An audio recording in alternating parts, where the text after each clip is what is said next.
Vapour pressure, हम लोग आज लिक्विड का वेपर प्रेशर क्या होता है और इसको कैसे डिटरमाइन करते हैं इसके बारे में जानेंगे। तो प्रेशर से हमें क्या समझ में आता है कि force per unit area. Pressure क्या होता है? Force per unit area. और गैस के केसेस में अधिकतर हम लोग प्रेशर डिटरमाइन करते हैं कि अगर किसी भी कंटेनर में हमने गैस को लिया हुआ है तो वो उसके वॉल पे कितना फोर्स पर यूनिट एरिया में लगा रहा है, वो उस गैस के लिए प्रेशर है। तो लिक्विड का फिर क्या है, कैसे प्रेशर हम निकालेंगे? लिक्विड का वेपर प्रेशर क्या है? वेपर से ही हमें समझ में आ रहा है कि वेपर की बात हो रही है, ठीक है। तो the molecule in the liquid are in random motion with different kinetic energy. हम लोगों ने देखा था कि लिक्विड मॉलिक्यूल जो होते हैं समवट सॉलिड और गैसियस स्टेट के बीच का कुछ स्ट्रक्चर होता है लिक्विड का। और लिक्विड के जो मॉलिक्यूल होते हैं वो हमेशा रैंडम मोशन में होते हैं गैसियस मॉलिक्यूल की तरह। उनके पास कुछ ना कुछ काइनेटिक एनर्जी होता है डिफरेंट सारे मॉलिक्यूल्स के पास, और उसी से वो क्या करते हैं, हमेशा मोशन में होते हैं। The molecule that have more average kinetic energy can overcome the intermolecular force of attraction and escape from liquid surface as vapor। अगर हम लोग क्या करें कि लिक्विड को का टेम्परेचर बढ़ाएं, यानी कि उसको हम लोग क्या करें, टेम्परेचर दे, उसको हम लोग वार्म करें, उसको हीट करें, तो क्या होगा कि जो भी मॉलिक्यूल्स लिक्विड के मॉलिक्यूल्स होंगे उनका काइनेटिक एनर्जी इंक्रीज करेगा। काइनेटिक एनर्जी अगर इंक्रीज करेगा तो उनके जो मोशन होगा वो भी इंक्रीज करेगा। और जो मॉलिक्यूल लिक्विड के मॉलिक्यूल के बीच में इंटरमॉलिक्यूलर फोर्स ऑफ अट्रैक्शन काम करता है, जिसके कारण वो क्या होते हैं, पास होते हैं। उससे अगर काइनेटिक एनर्जी इंक्रीज कर जाए तो क्या होगा, मॉलिक्यूल्स जो है वो एक दूसरे से दूर जा सकते हैं। तो ऐसा ही होता है जब हम हीटिंग करते हैं किसी भी लिक्विड का, तो उसका काइनेटिक एनर्जी इंक्रीज करता है और जो सरफेस पे जो लिक्विड होता है वो इस इंटरमॉलिक्यूलर फोर्स ऑफ अट्रैक्शन से बाहर आ जाते हैं। तो क्या होता है, जब ये बाहर आ जाएंगे, यहाँ पे जो मॉलिक्यूल है तो ये ऊपर चले जाएंगे और ये वेपर के रूप में कहीं भी अब क्या कर सकते हैं, मूव कर सकते हैं। इनके बीच में अब इंटरमॉलिक्यूलर फोर्स ऑफ अट्रैक्शन नहीं रहेगा और इसे ही हम लोग क्या कहते हैं, गैसियस स्टेज में, यानी कि हमारा लिक्विड जो है वो गैसियस स्टेज में चेंज कर गया है। तो देखिए हमने एक जार लिया है और इस जार में क्या है, ये लिक्विड्स है और जब इसको हमने हीट किया, इसका टेम्परेचर इंक्रीज किया है, तो कुछ जो मॉलिक्यूल्स है उनका काइनेटिक एनर्जी जो है एवरेज काइनेटिक एनर्जी से ज़्यादा हो गया है और ये वेपर स्टेट में क्या है, ऊपर आ गया है। अब हम क्या कर सकते हैं, प्रेशर गेज के थ्रू हम लोग इस वेपर का जो ऊपर आगे कर कलेक्ट हो गया है, चूँकि ये एक क्लोज कंटेनर है तो इसके अंदर ही वो वेपर होगा और यहाँ पे आ गया है तो हम उसका प्रेशर डिटरमाइन कर सकते हैं।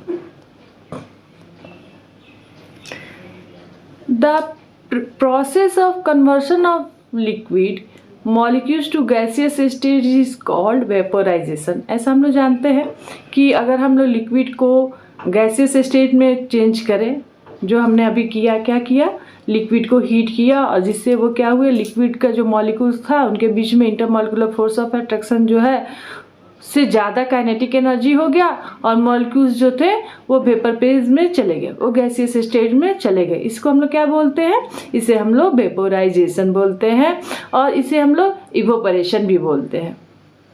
And gaseous molecules to liquid stage is called condensation. और ऐसा होता है कि ये मॉलिक्यूल जो है, जो लिक्विड के मॉलिक्यूल जो है, यहाँ पर इनका काइनेटिक एनर्जी इंक्रीज कर गया और ये दूर हो गए इंटरमॉलिक्यूलर फोर्स से, तो वेपर फेज में ये ऊपर आ गए।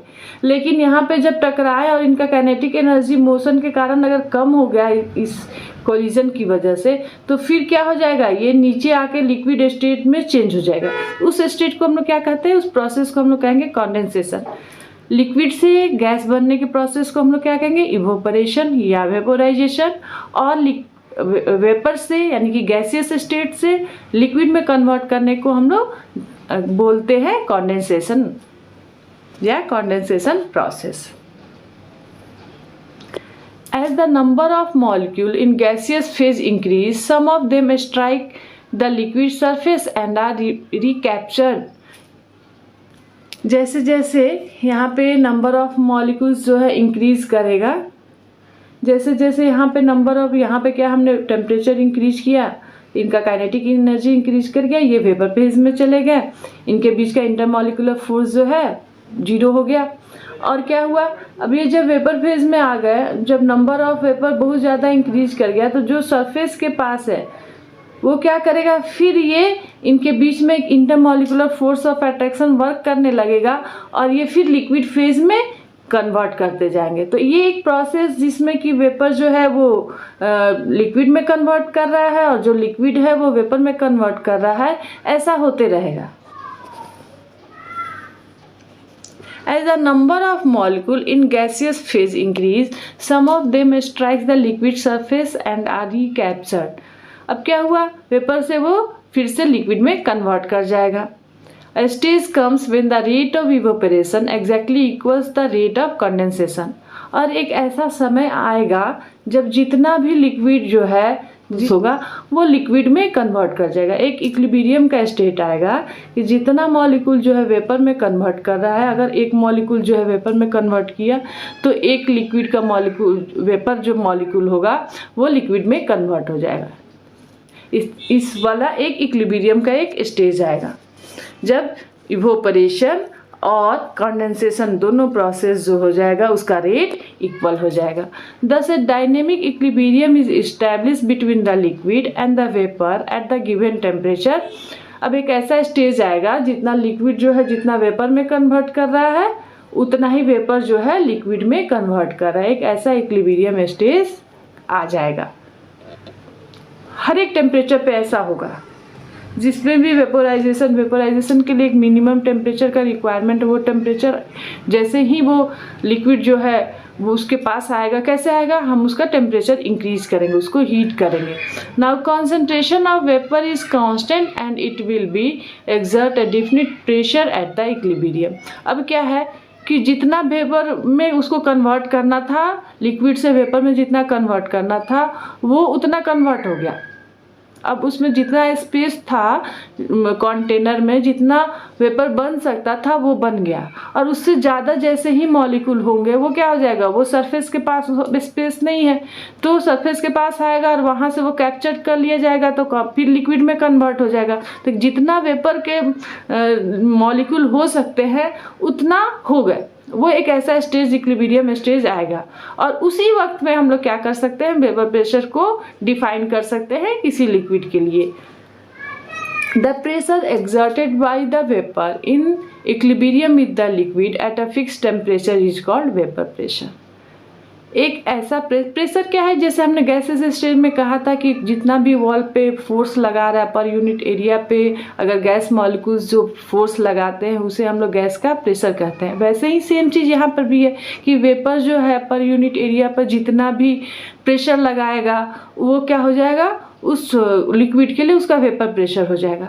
लेकिन ये ऐसा हम कम नहीं कर सकते हैं। जब कितना वेपर बन सकता है वहाँ पे एक वेपर, चूँकि यहाँ पे तो कन्वर्ट हो रहा है ना, लिक्विड से वो गैसियस स्टेट में कन्वर्ट हो रहा है, तो एक इक्विलिब्रियम स्टेज आ जाए जहाँ पे number of vapour molecules fix हो जाए और वहाँ पे जो प्रेशर होगा उस लिक्विड का, वही उस लिक्विड के लिए उसका वेपर प्रेशर होगा।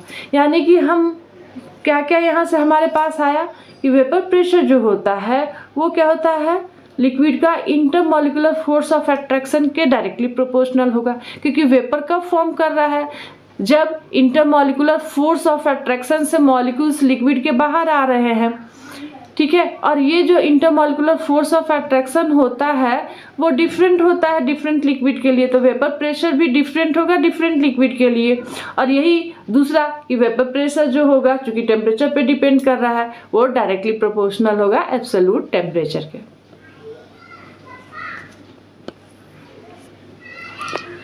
अब टेम्परेचर का वेपर प्रेशर पे क्या इफेक्ट आएगा, क्योंकि हमने अभी तुरंत हमने देखा कि वेपर प्रेशर जो होता है वो डायरेक्टली प्रोपोर्शनल होता है टेम्परेचर के। क्योंकि तो जैसे हम टेम्परेचर इंक्रीज करेंगे वेपर प्रेशर भी इंक्रीज होगा। जब वेपर प्रेशर जो है वो डायरेक्टली प्रोपोर्शनल है टेम्परेचर के, इसका मतलब क्या है कि हम अगर टेम्परेचर को इंक्रीज करते हैं तो वेपर प्रेशर भी क्या होगा, वो भी इंक्रीज होगा। वैसे ही अगर हम क्या करें, टेम्परेचर को डिक्रीज करें तो वेपर प्रेशर भी क्या होगा, डिक्रीज होगा। वजह क्या है कि वेपर का मॉलिक्यूल अगर कम हो जाए पर्टिकुलर एक एग्जैक्ट हमने यही बात पहले हम लोगों ने इसको डिफाइन ही किया है। तो पर्टिकुलर टेम्परेचर पे वेपर का जो प्रेशर होगा उसे हमने वेपर प्रेशर कहा। अगर टेम्परेचर इंक्रीज करेंगे तो वेपर भी ज़्यादा बनेगा, ज़्यादा मॉलिक्यूल्स हो गए तो वेपर प्रेशर भी इंक्रीज करेगा। वैसे ही अगर हम टेम्परेचर डिक्रीज करेंगे तो लिक्विड के मॉलिक्यूल्स जो वेपर में चेंज हो रहे हैं वो कम हो जाएंगे। टेम्परेचर डिक्रीज करने पे तो वेपर प्रेशर भी क्या होगा, वो भी कम हो जाएगा। This is so because at higher temperature more molecule in the liquid will have large kinetic energy and will break away from the liquid surface। इसका मतलब कि जैसे वही बात है, जैसे हमने टेम्परेचर इंक्रीज करेंगे तो ज़्यादा मॉलिक्यूल्स जो होगा उसके पास ज़्यादा काइनेटिक एनर्जी वाले जो मॉलिक्यूल्स होंगे वो ज़्यादा होंगे। ज़्यादा मॉलिक्यूल्स को ज़्यादा टेम्परेचर मिलेगा जिससे उनकी काइनेटिक एनर्जी इंक्रीज करेगी तो वो वेपर में कन्वर्ट कर सकते हैं। वैसे ही अगर तो वो वेपर में कन्वर्ट करेंगे तो वेपर प्रेशर क्या होगा, इंक्रीज होगा। Therefore, the concentration of vapor molecules will increase before equilibrium is re-established and kinetic energy of vapor molecules also increase with increasing temperature. Therefore, any increase of temperature will result in increase in vapor pressure। जब तक कि equilibrium नहीं आ जाता कि vapour कितना उसमें space है जिसमें वो वेपर का नंबर कांस्टेंट नहीं हो जाता, वेपर मॉलिक्यूल्स के नंबर कांस्टेंट नहीं हो जाते, तब तक क्या होगा, अगर हम टेम्परेचर इंक्रीज करते हैं तो वेपर प्रेशर इंक्रीज करेगा, टेम्परेचर डिक्रीज करेंगे तो वेपर प्रेशर डिक्रीज करेगा, क्योंकि नंबर ऑफ वेपर मॉलिक्यूल्स जो है वो इंक्रीज या डिक्रीज करेंगे। टेम्परेचर इंक्रीज करने पे इंक्रीज कर रहे हैं और टेम्परेचर डिक्रीज करने पे डिक्रीज कर रहे हैं। वजह क्या है, इंटरमॉलिकुलर फोर्स ऑफ अट्रैक्शन जो से बाहर आने के लिए जो काइनेटिक एनर्जी उनको चाहिए टेम्परेचर इंक्रीज करने पे उन्हें ज़्यादा मिल रही है। जैसे कि हम लोग देखिए, ये हमारे पास इथेनॉल और वाटर इन दोनों के लिए वेपर प्रेशर का ग्राफ है कि जैसे ये देखिए ये इथेनॉल का है कि जैसे जैसे हम यहाँ पे टेम्परेचर है और ये प्रेशर है, जैसे जैसे हम टेम्परेचर इंक्रीज कर रहे हैं वेपर प्रेशर भी क्या हो रहा है, इंक्रीज कर रहा है। सेम वाटर के लिए भी क्या हो रहा है, जैसे जैसे हम लोग टेम्परेचर इंक्रीज कर रहे हैं वेपर प्रेशर इंक्रीज कर रहा है। डिटर्मिनेशन ऑफ वेपर प्रेशर, हम क्या करते हैं, सबसे पहले एक थर्मोस्टेट लेते हैं जिसमें हम लोग क्या कर सके, टेम्परेचर को फिक्स कर सके। जिस भी लिक्विड का हमें वेपर प्रेशर निकालना होता है उसे हम इस बल्ब में डाल के ले लेते हैं। यहाँ पे हमारे पास एक स्टॉप क्लॉक होता है, इस साइड भी हम एक रखते हैं, दोनों तरफ रहता है। और क्या करते हैं, यहाँ पे एक वैक्यूम पंप लगा रहता है, यहाँ पे हम मैनोमीटर लगाते हैं जिससे हम इस लिक्विड का प्रेशर डिटरमाइन करते हैं। कैसे करते हैं देखिए, a sufficient amount of liquid whose vapour pressure is to be determined is placed in the bulb connected to a manometer and a vacuum pump। यहाँ पे बल्ब में हम क्या करते हैं, जिस भी लिक्विड का वेपर प्रेशर निकालना रहता है उसे ले लेते हैं। यहाँ पे एक मैनोमीटर रहता है और इस साइड हम क्या कर सकते हैं, एक वैक्यूम पंप लगाते हैं। तो सबसे पहले हम क्या करते हैं कि वैक्यूम पंप के थ्रू इसमें जितना भी एयर रहेगा उसको हम लोग क्या कर सकते हैं, वैक्यूम पंप के थ्रू बाहर निकाल लेते हैं, ताकि जब भी हम इसको अगर हीट करें और जो इसका वेपर इस लिक्विड का बने तो वही सिर्फ इस यहाँ से बाहर जाए, ये सिर्फ वही जा सके और सारा हमारा एयर जो हो वो ना रहे, नहीं तो क्या होगा, एग्जैक्ट जो प्रेशर लिक्विड का आना चाहिए वो नहीं आएगा। इसलिए हम लोग क्या करते हैं, वैक्यूम पंप के थ्रू इसमें जो भी एयर है इस पाइप में उसको हम लोग क्या कर लेते हैं, बाहर निकाल लेते हैं और उसके बाद यहाँ पे इसको टाइट कर लेते हैं। कैसे, हम नल के ऊपर टेप, हमारे पास जो भी टेप होता है उसके ऊपर एक से हम लोग ओपन कर सकते हैं, क्लोज कर सकते हैं। सेम उसी तरह का सिस्टम यहाँ पे भी है, हम इसको क्या कर सकते हैं, स्टॉप क्लॉक को क्लोज कर सकते हैं, ओपन कर सकते हैं। तो हम इसको टाइटली क्लोज कर देते हैं वैक्यूम पंप से, इसमें से जो इसको वैक्यूम करने के बाद इससे सारा एयर बाहर निकालने के बाद, ताकि अब कोई एयर यहाँ पे इंटर ना कर सके और जो भी हमारा वेपर फॉर्म करे अब वही इसमें मूव कर सके। और उसके बाद थर्मोस्टेट है हमारे पास, इसमें हम लोग क्या करेंगे, इसका टेम्परेचर इंक्रीज करेंगे। जब टेम्परेचर इसका इंक्रीज करेंगे तो वो क्या करेगा, वो वेपर बन के इस साइड मूव करेगा। तो ये एक मरकरी मैनोमीटर है, तो ये क्या होगा, जितना वेपर इस साइड आएगा तो यहाँ से ये मूव करने लगेगा। मरकरी में का जो पहले का लेवल था उससे कितना ये ऊपर गया, उससे हम लोग क्या कर सकते हैं, वो डिफरेंस जो आएगा मरकरी, अब पहले क्या होगा कि इसका लेवल मान लीजिए ये दोनों साइड का लेवल जो होगा वो बराबर होगा, क्योंकि इसमें कुछ भी नहीं है, कोई एयर नहीं है, कोई प्रेशर नहीं है, कुछ भी नहीं है, तो ये क्या होगा, ये बराबर रहेगा। जैसे ही यहाँ पर हमारा वेपर फॉर्म करेगा तो धीरे धीरे क्या होगा, ये इस साइड आएगा, और यहाँ पर जो मरकरी रहेगा उसका लेवल, फिर वो मरकरी पर अपना प्रेशर डालेगा तो वो मरकरी क्या होगा, इस साइड मूव करेगा। तो यहाँ पर पहले से ये मरकरी का लेवल इंक्रीज करते जाएगा, तो डिफरेंस आ जाएगा ना पहले के लेवल में। और तो इस डिफरेंस के थ्रू हम लोग क्या कर सकते हैं, जान सकते हैं कि कितना वेपर फॉर्म किया है और उसका कितना प्रेशर है, इस डिफरेंस के थ्रू। क्योंकि शुरू में क्या होगा, दोनों जो होगा सेम लेवल पे रहेगा। जब वेपर यहाँ पे फॉर्म करके यहाँ पे प्रेशर डालेगा तो मरकरी का लेवल जो है इस साइड में इंक्रीज कर जाएगा। A sufficient amount of liquid whose vapour pressure is to be determined is place in bulb connected to a mercury manometer. इस बल्ब में रखेंगे और ये जो बल्ब जो है किससे कनेक्टेड है, मरकरी मैनोमीटर से कनेक्टेड है। एंड अ वैक्यूम पंप भी यहाँ पे है। All the air from the bulb is removed by using vacuum and the stopcock is closed.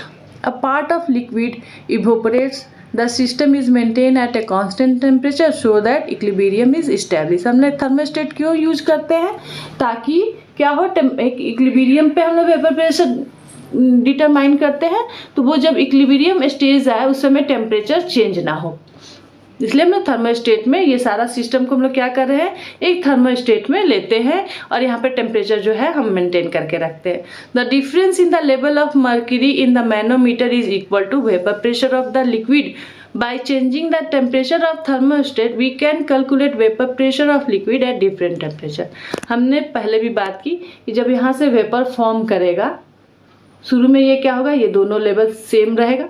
जब हम इसको क्या करेंगे, वैक्यूम कर लेंगे, तो अब जैसे ही यहाँ पे हमने टेम्परेचर इंक्रीज कराया, उस टेम्परेचर पे ये इवोपरेशन हुआ और उस समय का क्या वेपर प्रेशर था, ये इस डिफरेंस से निकल जाए। जैसे ही फॉर्म यहाँ पर ये प्रेशर लगाएगा वेपर, तो लिक्विड जो है इस साइड में इंक्रीज करने लगेगा।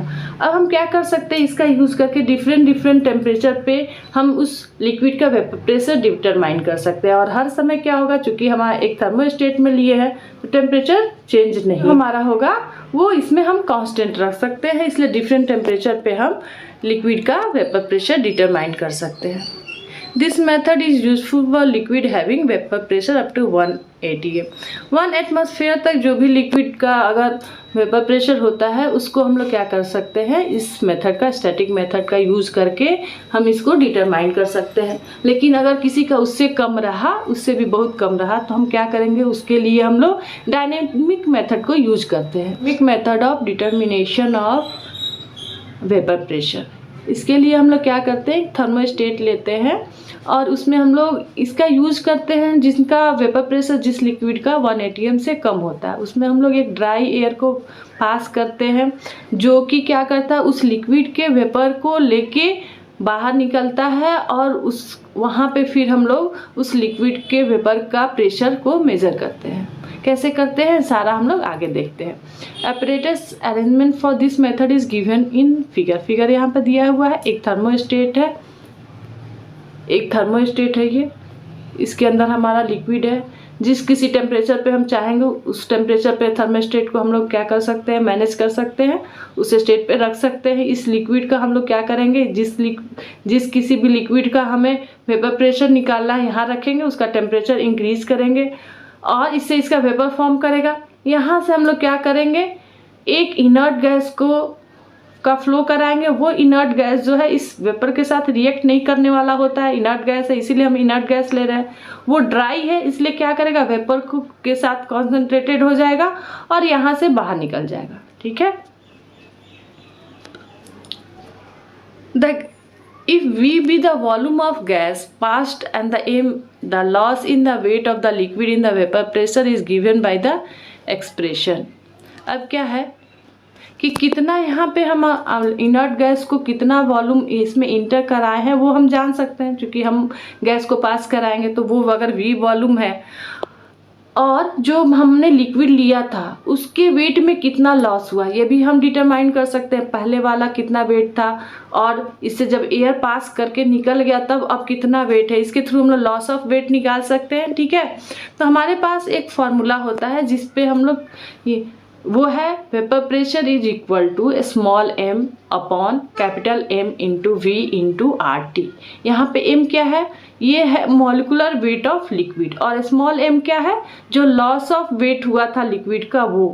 V क्या है, वॉल्यूम ऑफ गैस है जो पास किया था, जो ड्राई एयर पास किया था। R जो है गैस कांस्टेंट है, और T जो है वो टेम्परेचर जो हम जिस पे हमने थर्मोस्टेट को मेंटेन किया है। This method is suitable for liquid of very low vapour pressure. जितना भी जिनका वेपर प्रेशर काफ़ी कम होता है उनका हम इस मेथड का यूज़ करके हमने क्या किया, इसमें हमने कोई भी मैनोमीटर नहीं लगाया, कुछ भी नहीं लगाया, जहाँ से वेपर प्रेशर को हम इससे कैलकुलेट कर रहे हैं कितना वेट लॉस हुआ, कितना वेपर उस ड्राई एयर के साथ गया, उसी की वजह से उस ड्राई एयर का हमने मूव किया, वो डिटरमाइन करना इजी है। और वो जितना भी लिक्विड के वेपर के साथ सैचुरेट होकर बाहर निकलेगा तो यहाँ पे लॉस ऑफ वेट होगा लिक्विड का, जितना वेपर इससे निकल गया, तो वो भी डिटरमाइन करना बाद वाले स्टेज में इजी है। और यही दोनों को हमें लेके क्या करना है, इस इक्वेशन में पुट करके वेपर प्रेशर को डिटरमाइन करना। तो इसका यूज़ करके हम लोग क्या कर सकते हैं, ऐसे सारे लिक्विड जिनका वेपर प्रेशर काफ़ी कम है उसको डिटरमाइन कर सकते हैं। तो ये काफ़ी अच्छा एक मेथड है। वैसे लिक्विड के लिए जिनका वेपर प्रेशर काफ़ी लो होता है उसके लिए हम लोग क्या करते हैं, डायनेमिक मेथड का यूज़ करते हैं। अब हम लोगों का वेपर प्रेशर का क्या रिलेशन है बॉइलिंग पॉइंट से। तो बॉइलिंग पॉइंट क्या होता है, boiling point is a temperature at which the vapour pressure of the liquid is equal to atmospheric pressure. ये बहुत बार पूछा जाता है कि बॉइलिंग पॉइंट क्या है, तो वो क्या है, एक ऐसा टेम्परेचर है जब वेपर प्रेशर जो लिक्विड का हो वो एटमॉस्फेरिक प्रेशर के इक्वल हो जाए। ठीक है, तो आज के क्लास के लिए उतना ही। नेक्स्ट क्लास में हम लोग नेक्स्ट टॉपिक के बारे में बात करेंगे। Thank you.